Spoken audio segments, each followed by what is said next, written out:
to say no. That's the subject under discussion. And there are plenty of times in life when you have to say no. Fortunately, sometimes it's easy. Saying no to the time is as simple as this. No. Well, thanks for asking me, but no. Yes, sometimes just plain no is best. But sometimes such a direct no would offend people, cause you to lose your friends, make you seem to disapprove of them. And if you just take a subscription for only 1 year, I can get that bicycle. Well, new suit, new hat, new gloves. Do you like them?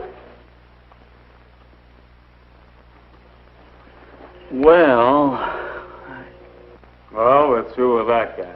Yeah. Too chicken to pick up some dames with us. You're coming, aren't you, Johnny? Well, how can you say no and still keep your friends? Now, that's quite a problem sometimes. Well, let's sit in on a discussion of that problem. Come in. Here's some of my friends. I think you'll find they have helpful opinions. I'd like to present Marty and Lucy, Nora, and Howie. Hi, gang. Oh, and I'm Bill. Well, we're going to discuss saying no and still keeping your friends. But you'll see better what we mean if we get right to our examples. Marty, I believe you had an incident you wanted us to discuss. Well, Go ahead. well, the fellows and I often stop somewhere for a snack after a game or after practice. It's usually just an ordinary place where you can get a good sandwich. But sometimes the fellows pick a tavern. And then... No service here. Well, how about it? Let's have a drink. A drink? Sure, swell idea. Well, I dare you. What do you mean, dare? A drink never hurt anybody, eh, Marty? Well, Well, up, boy. I'll have a beer. Me too. Beer? Huh. Scotch and soda for us, eh, Marty? well, that's the situation. What can I say? 'Cause, well, I want to get along well with those fellows on the team. I don't want them to think I'm a drip. Well, couldn't you just tell them you're in training? Well, those fellows are supposed to be in training, too. Well, that makes it harder. No wonder we lost so many games. I'll bet they really feel a little guilty themselves if they're in training. Why couldn't you just order something else? Maybe. How? What would I say? Well, just whatever you would say anyway, if you were ordering. Don't you think that he should be direct? Sure. Yeah, I think so. But without making any fuss about it. Just order what you want. Well, let's see. How would that go? Scotch and soda for us, eh, Marty? I'll take a double hamburger with French fries. No drink? No, I'm hungry. Yeah, I think that might work. You know, I'll try it next time. I don't think it'll work at all. Not if the boys are at all insistent. Maybe they'll let it go at that, but there are a lot of kids who won't give in so easily. Let me tell you, happens all the time at pajama parties, for example. We get all settled down and the hostess mother's safely out of the way, and then...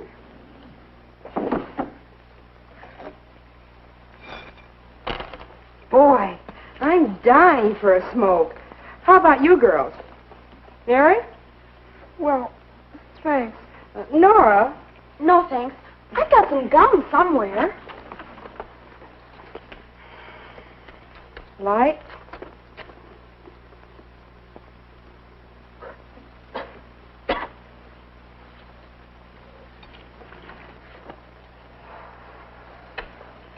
Sure you won't, Nora? No, thanks, really. I'd rather have the gum. Oh, come on, Nora. Be a good sport. Yes, try it. Just this once. Here, take a puff on mine. See what I mean? No just doesn't mean no to some people. Well, I don't think she's very much of a hostess. If she forces things on you like that. Well, there's some consolation in that. But seriously, I can't give up a friend just because of one little fault like that. How can I say no and really make it stick? Why don't you try some parlor tricks? You can always distract attention with a good card trick. Here, Oh, take card, oh, take card, take card. Come on. You're the one that's distracting now. No, wait. Distraction is an answer. Oh, I don't mean card tricks, but you can say no and change the subject. Bring up the latest gossip. Sure, maybe. Could be. You see? Oh, Howie. Well, let's see how that might work. Here, take a puff on mine. No, thanks, Rose. Oh, go ahead. Say, have you heard about Ted and Margaret breaking up? No. Well, who's she out after now? Yes, what's the story? Well, I guess that Ted is... That may be a pretty rosy version of what would happen. It might work, though. Oh, see, distraction. Change the subject. It takes more than changing the subject to... Well, what about the problem of boys? Their hands, you know. Lucy, you promised not to tell. Oh, I didn't mention any names. But seriously, I've run into problems like this a lot. You get home from a date, and it's still early enough to stay outside for a while to talk. Some talk. It's a funny thing. This boy has probably been good company on the date, but just give him half a chance alone, and there's just no stopping him. Moral, don't spend time alone with him. Simply don't get into a situation like that. Oh, it isn't quite as simple as that, is it? He has to take you home sometime. So you ask him in. Your folks are up, you have something to eat in the kitchen, and then you say goodnight. That's a help, all right. But really, you can't help getting into situations where petting's likely to start. When you date in a car, at the movies, even in your own home, watching television. You know, I never thought of that before.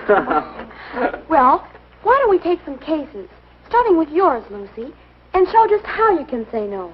All right. We'll say that this time I didn't plan ahead. And here we are, on the front steps. Tell me, what are you going out for in the track meet next Saturday? Oh, the relays, I guess. Oh, how wonderful. Or take the case of the girl who finds herself in this situation. Say, is anybody else hungry? How about it, you two? Couldn't we go someplace for something to eat? Just a minute. I'm not sure those are very good examples. That poor guy in the front seat of the car sure was mad. And the other But, guy... Bill, it's not easy, you know. Why, you have to have a whole bag full of tricks to handle situations because each one is different. That's right. And fellas react differently. Seriously, You? Serious? you girls seem to think it's always the boy who starts things. Oh, naturally. Oh, no, Lucy. Sometimes we're partly to blame. We invite a little attention. Goes on, and then it's hard to stop. There are times when it's up to the boy to say no. Some fellows seem to think that petting's, well, the thing to do. And some girls think that they have to permit it for date insurance. Well, each of us has to set his own standards, I guess. Yes, but those standards vary with a lot of things. If you really like a boy, you want to be close. You want to hold hands, maybe a goodnight kiss, and so on. It's the and so ons that are troublesome. But, well, I think the important thing is to know yourself and your standards. Know when and how you're going to say no, but in advance. Even then, it takes all the ingenuity you have. Well, I think we've cleared the air a bit. And we've outlined some skills in saying no and still keeping your friends. I think we ought to list them again and review. Yeah, we've got Lucy? Try to avoid difficult situations. Howie? Distraction. Change the subject. Nora? Know exactly when you want to say no and be definite. Marty? And then say no. Friendly as possible, but still no. But don't be too preachy. Well, I think there are some good ideas here. What do you think? How about talking this problem over? It's worth some effort to learn how to say no and still keep your friends.